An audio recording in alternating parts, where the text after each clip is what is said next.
I want to share with you the three fundamental, foundational things that we need to be focused on when we have inflammatory arthritis like rheumatoid arthritis, psoriatic arthritis, ankylosing spondylitis, and so on.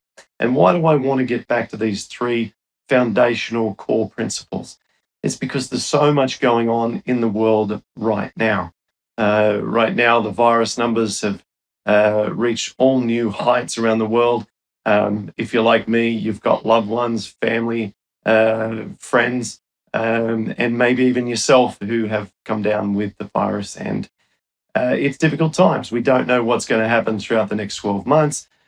We don't know if life's going to return completely to normal this year or how things will look in the future. And so there's a lot of uncertainty and there's a lot of fear, frankly, not just in the autoimmune community, but around the world, affecting everyone, whether or not they had a pre-existing medical condition or not.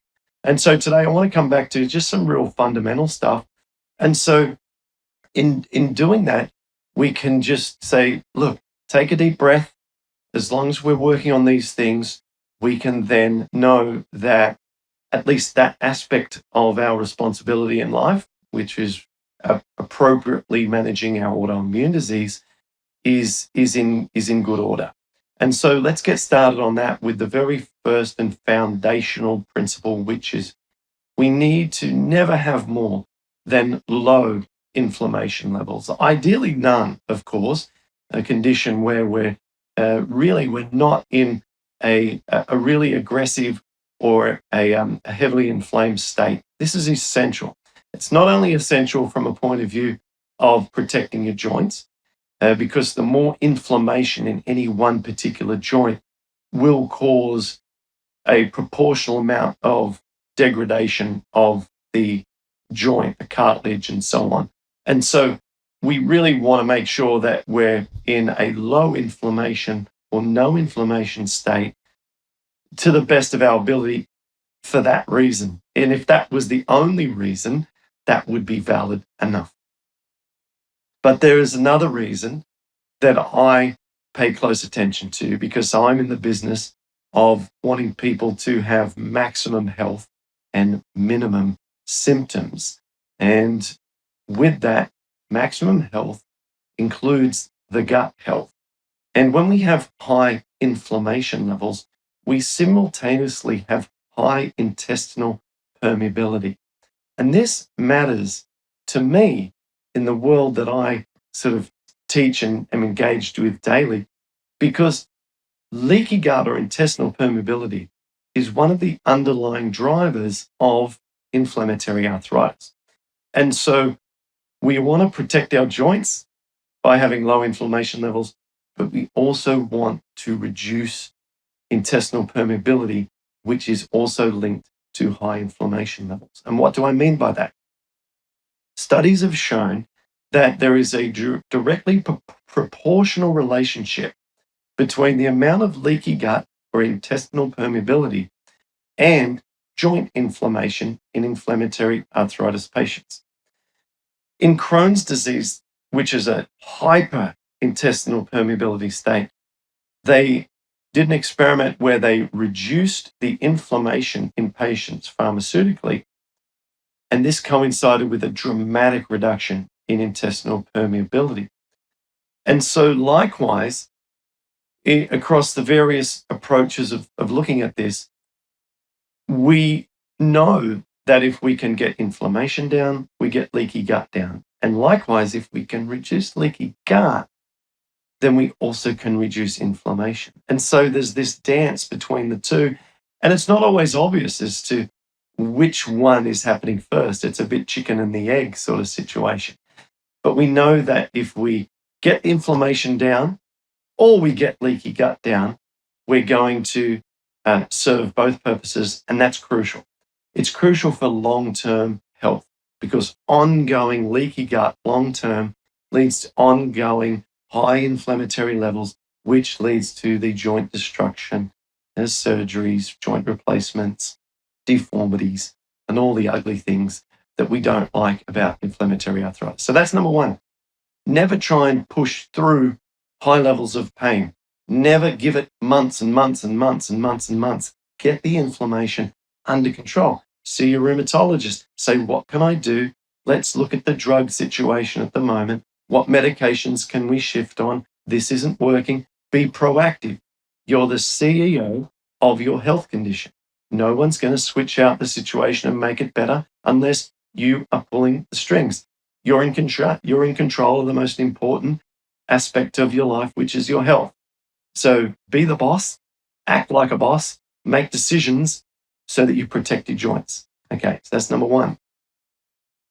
And of course, we'll talk about lifestyle in a minute, things you can do there. But number one, never persist with high inflammation levels for a long period of time. It actually retards the ability to make progress with your lifestyle interventions. Okay, so if it's not coming down and you're throwing everything at it, all of the lifestyle things, speak to your doctor and get it under control. You can always taper meds in the future. That's something that is really frequently reported by guests on our podcast. Okay, going on a disease-modifying drug or biologic, and then later taping it down or extending the periods between the injections, for example. This is commonly discussed, all right? And there's a well-trodden path for that. But what isn't common is to be massively inflamed, to push through month after month after month, year after year, and suddenly have that crazy breakthrough with a supplement or something. It doesn't happen. Okay, the next thing we want to talk about is we don't want to use counterproductive medications. Counterproductive medications are ones that cause more gut leakiness. Okay, so it comes back to that once again. And this means that we don't want to be on long-term use of prednisone or prednisolone. We don't want to be taking long-term use of antacids, proton pump inhibitors. We don't want to be taking non-steroidal anti-inflammatories long-term if we can avoid it. You can read for yourself on the packet. Don't take longer than X many days. I mean, this isn't rocket science stuff. And then we also need to be very cautious with the use of antibiotics. And I know there's a portion of the autoimmune community who follow the Brown protocol, which is related to low dose of antibiotics. But that is a tiptoey, delicate approach that is well documented within that community, and it's not an approach that I've ever, it's not an approach I've gone down personally. In fact, for me personally, my rheumatoid arthritis was created by antibiotics. I took long-term doxycycline for 5 consecutive years for acne when I was a teenager. And then when I was just after I turned 30, I went to the Middle East and entertained the troops over there as part of an entertainment group from Australia. And I was doing stand-up comedy, in case you wanted to know. Not much humor in these videos. I'm sorry about that. But, we're focused here on more of the science and disease side of things. But on that trip, I had to take the same exact doxycycline before, during, and after for malaria prevention. So 3 months more of the same doxycycline. And shortly after returning from that trip, I developed the onset of rheumatoid arthritis. So, and I've shown in other studies, other podcasts, so much content I've shared about antibiotics and inflammatory arthritis. And we know that there is an association of more antibiotics leads to more risk of rheumatoid. It's that simple, right? And therefore, we've got to be careful if we have antibiotics in our treatment protocol, because antibiotics are like bulldozers and chainsaws in the delicate Amazon rainforest of our microbiome. So I'm just saying, be cautious with all these drugs, the proton pump inhibitors, the prednisone, the non-steroidals, and the antibiotics. All of it, there is a place for the appropriate use of these medications. When you discuss with your rheumatologist, though, just bring up these sort of discussions that I share with you and just say, hey, but maybe long-term, is there an appropriate drug that's designed for long-term use?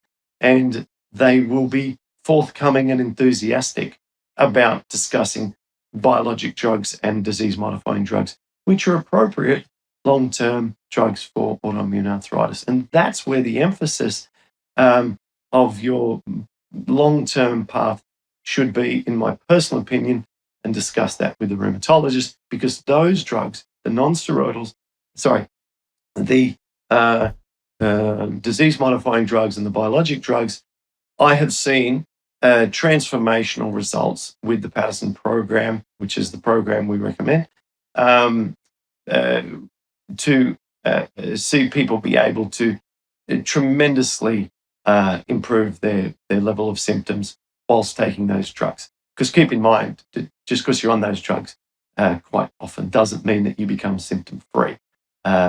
So there's often symptoms there to play with when you're experimenting with your lifestyle interventions. And so on to the third and final point, which is we need to engage with all lifestyle interventions that are scientifically supported to improve our inflammatory arthritis symptoms. Just changing diet is great. All right. We know the studies show that the more plants you eat, the more whole food plant-based diet that you go towards, then the better off you're going to be in terms of gut leakiness, oxidative stress, intestinal permeability, long-term outcome with rheumatoid arthritis, and so on. So we want to go down that path. Is it enough? Quite often it's not enough. It is the foundational concrete slab of a house. That's what the diet is. So we shouldn't expect that the end game is just to change our diet and then after a month say, this hasn't cured me. I've still got pain. This doesn't work. I'm going back to, the old ways and doing what I used to do, or jumping onto some other unscientifically supported fad, dietary fad. So no, what we need to appreciate is that we are David. The battle we're trying to fight is Goliath, and we need to get all aspects of the lifestyle interventions in place. We need to put action across the board with not just the diet, but also exercise, also address our stress levels, really review where we're at in terms of our interpersonal stresses at work and our close family relationships and stuff, and really work on that. We need to look at our supplements, and we just have to, from across the board, get all of these things in order. Exercise deficiency is probably the biggest issue I see amongst people who are interested in lifestyle changes, but who are still not seeing the results they want. Remaining on the counterproductive medications for long periods is also probably an equal number one or number two issue for most people. And again, coming back to trying to push through high inflammation levels, it's not going to work. You're just constantly creating more leaky gut. So I hopefully have helped you with some clarity and some direction. 2022, it's going to be an interesting one. We don't know, as I said, where this is going to go.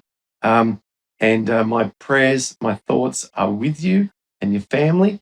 And if you're in a tough time right at this moment, things change, things change. Just get the fundamentals right, and you will be able to at least get this part of your life under control. We can help you. We have a support group. I would start with the Patterson program. Head over to pattersonprogram.com. It's a do-it-yourself program.